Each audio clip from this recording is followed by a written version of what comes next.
All right, so are you ready to dive into this? Absolutely, let's do it. Okay, great. So today we're going to be taking a deep dive into Nitric Boost. Have you Interesting. heard of this before? I have heard of it, yes. Okay, cool. So it's a product that's making some pretty bold claims about boosting sexual performance naturally. Uh-huh. And we know that our listeners are really interested in your health and your wellness. We figured this would be a great deep dive to really take a look at what this product is all about Yeah, that makes sense. and whether or not it can live up to The hype. the hype, the claims. Marketing. Exactly, all of that. Some of the things that we're seeing, like right off the bat, when you go to their website, Yeah. things like firm, long-lasting erections, Yeah. things about rekindling the spark in your marriage, Oh, wow. stronger than ever erections. Yeah, those are some pretty bold claims. And very emotionally charged language Yeah. to be using. Yeah. Definitely very much playing on like, Aspirations Yeah. and desires. and also insecurities. Absolutely. Yeah, very common marketing tactic there. Yeah, for sure. So let's get into the science of it a little bit, because the name itself, Nitric Boost, Right. it gives it away, right? It hints at what we're talking about, which is nitric oxide, often just shortened to NO. Right. And it is fascinating how nitric oxide is a key player in sexual function. Okay, so break it down for us a little bit more. What exactly is nitric oxide and what does it do? So think of NO as a messenger molecule Okay. that tells your blood vessels to relax and widen, Okay. which is a process called vasodilation. Vasodilation. Yes. And this widening allows for increased blood flow, Got it. which is essential for achieving and maintaining an erection. Okay, so basically better blood flow equals better performance. Yeah, that's a good way to put it. Okay, cool. So how does Nitric Boost claim to increase this nitric oxide? Is it all about the ingredients? Yeah, the ingredients are a major part of their kind of formula and how they claim it works. Okay, so let's take a look at the ingredients list, because it is a pretty extensive list. It is. And I think I'm looking at it now and I'm seeing some things that I'm familiar with from other supplements and Yeah. other products, but then there are also some that I'm like, what is this? Sure. So let's start with like beetroot powder. Okay. And I've heard of athletes using beet juice Boost their workouts? to boost their workouts, exactly. Yeah. So what's the connection there? So beets are really high in nitrates, Okay. and these nitrates can convert into nitric oxide within the body. Uh-huh. So the idea is that consuming beetroot powder could lead to an increase in blood flow. Got it. It's not a slam dunk in terms of, Directly to sexual performance, Okay. but it's a starting point. Interesting.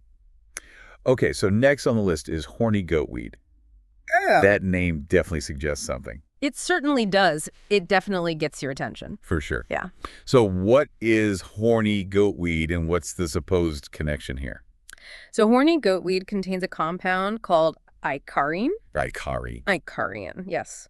And it has been anecdotally linked to improved sexual health. Okay. But the scientific evidence backing up those claims is pretty limited.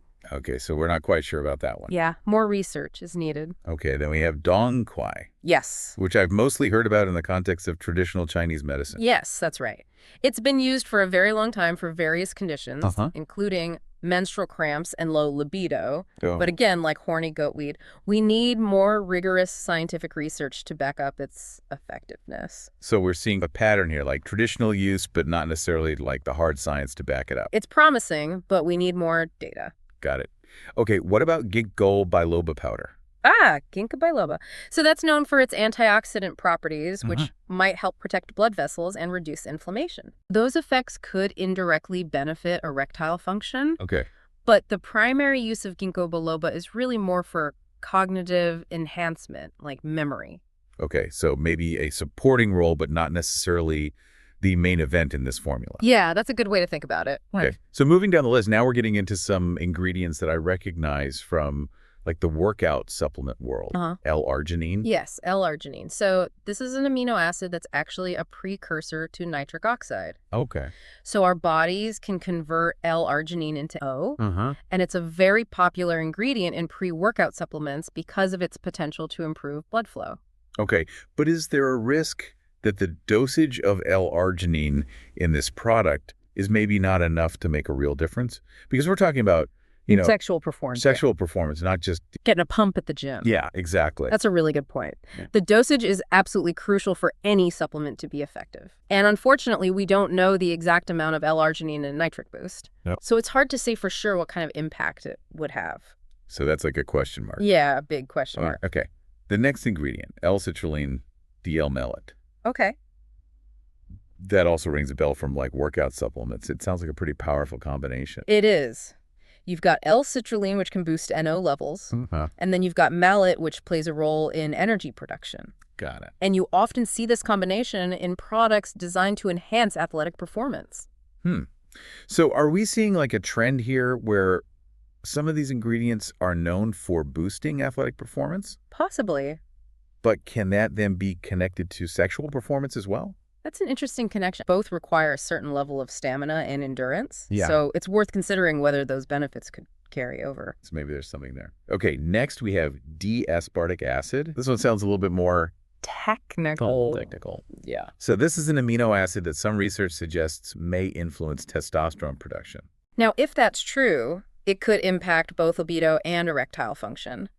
But the catch is that the scientific community is still debating how effective it really is. Oh, so that's another one to approach with caution. Definitely. Okay, and finally we have niacin, which I know is a vitamin. Yes, that's right.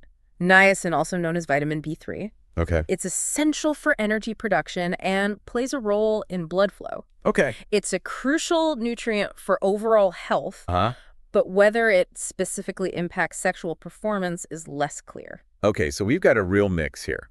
We've got some things that are known to boost blood flow and energy. We've got some that have potential but unproven effects on sexual health. And then we've got some that are borrowed from that athletic performance world. Yeah. So it's a lot to take in. It is. And remember, even if an ingredient shows promise on its own, the dosage in the final product is really what matters. So without knowing the exact amounts in Nitric Boost, it's tough to assess how effective these ingredients will be when they're combined. That's a great point. It's not just what's in it, but how much is in it. Absolutely. Now, while the ingredients themselves are really important to consider, it's also crucial to consider how a product is being marketed. Yeah.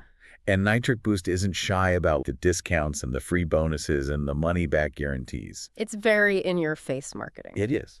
It is. Very attention-grabbing. So what are your thoughts on that kind of marketing approach? These tactics are definitely designed to entice you. They often create a sense of urgency or even like a fear of missing out.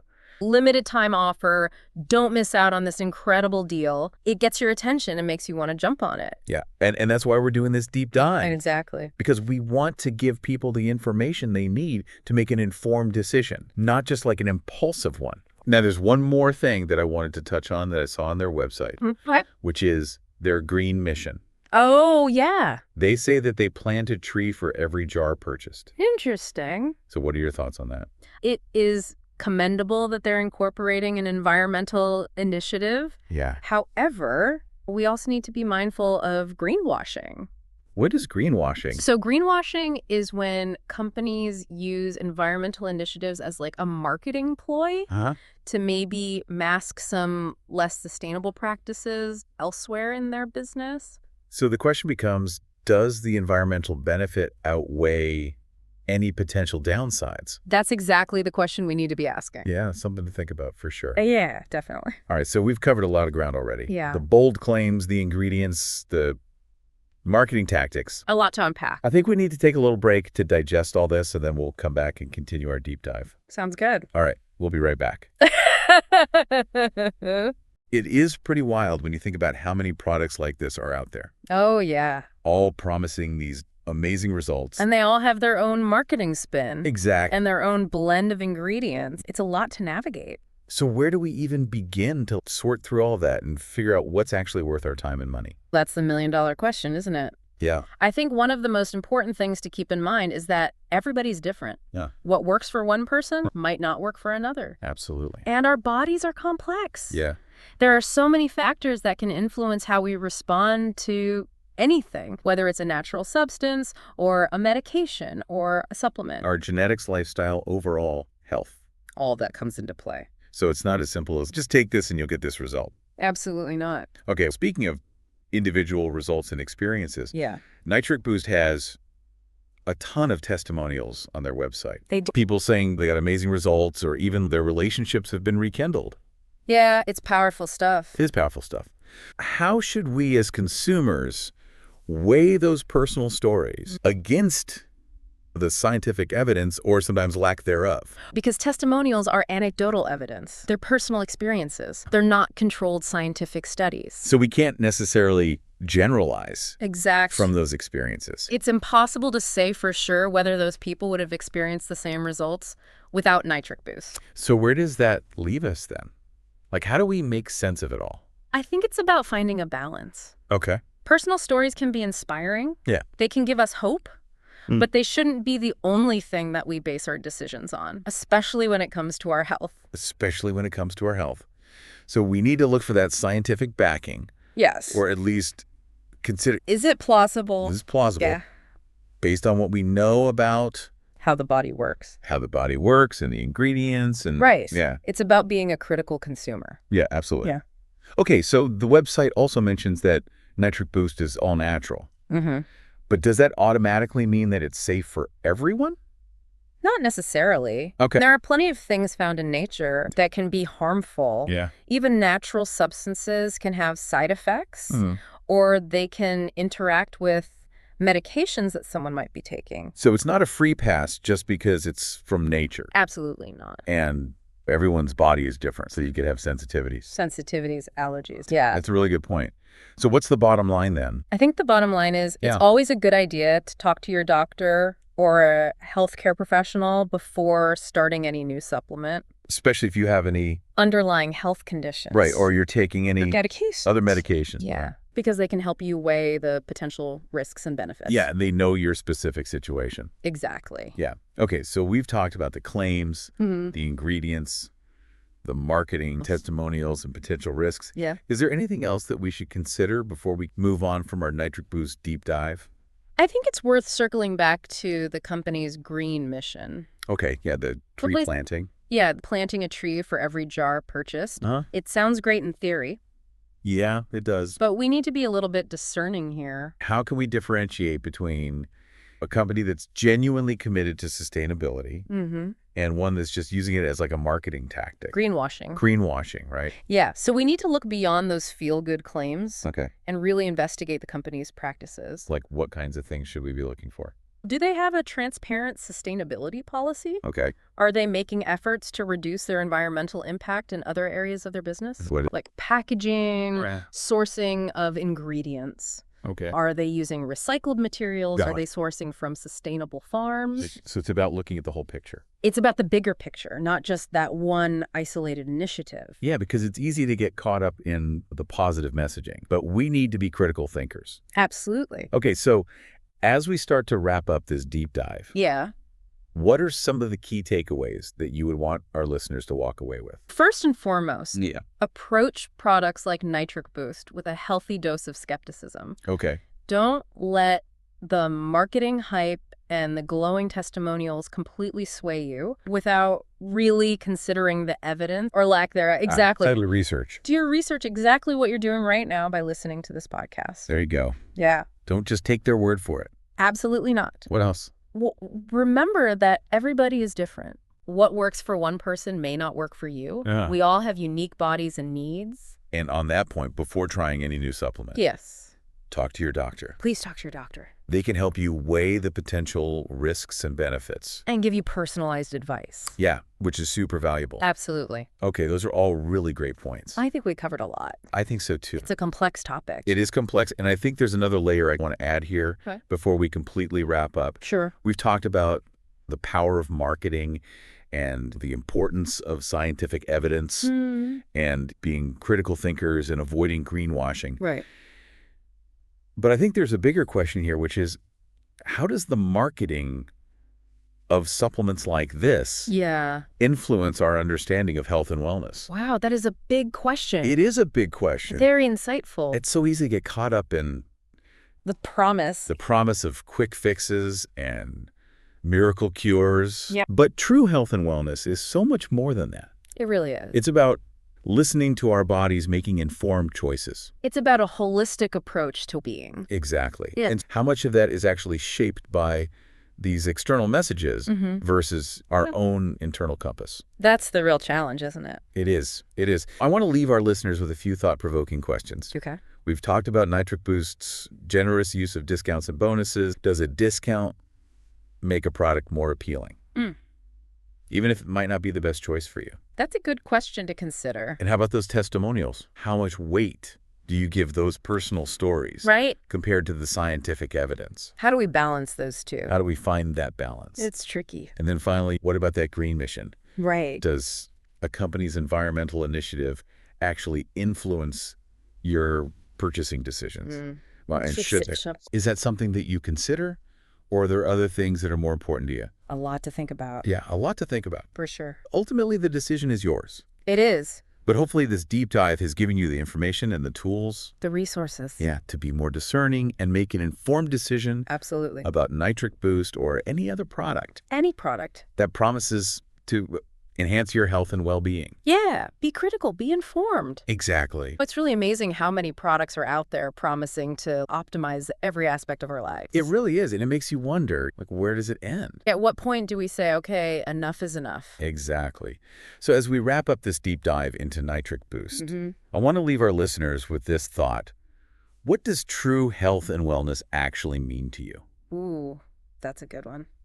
It's a question that everyone needs to ask themselves. Yeah. Is it about achieving a certain level of physical performance? Or is it about feeling good both physically and mentally? Like, what does it look like to truly thrive? And how much of that is actually influenced by what we see in the media or what we hear from friends? Versus what we feel deep down inside. Exactly. Yeah. So are we following our own internal compass, or are we letting ourselves be swayed by external forces? I think it's a combination of both, to be honest. Probably. Yeah. But I think the more aware we are of those external forces, the better equipped we are to make choices that are actually aligned with our values. Absolutely. It's about being conscious and intentional. Yeah. So listener, as you're pondering those questions, Yeah. just remember everything that we've talked about today. Right. Dug into the science behind the claims or sometimes the lack of science. We talked about all the different marketing tactics that companies use to get our attention and our money. Exactly. Yeah. And most importantly, we talked about the importance of being critical thinkers, Yes. especially when it comes to our health. Don't just blindly believe everything in here. Do your own research. Ask questions. Yeah, and don't be afraid to talk to your doctor. Absolutely. They're there to help. They are. They are. Okay.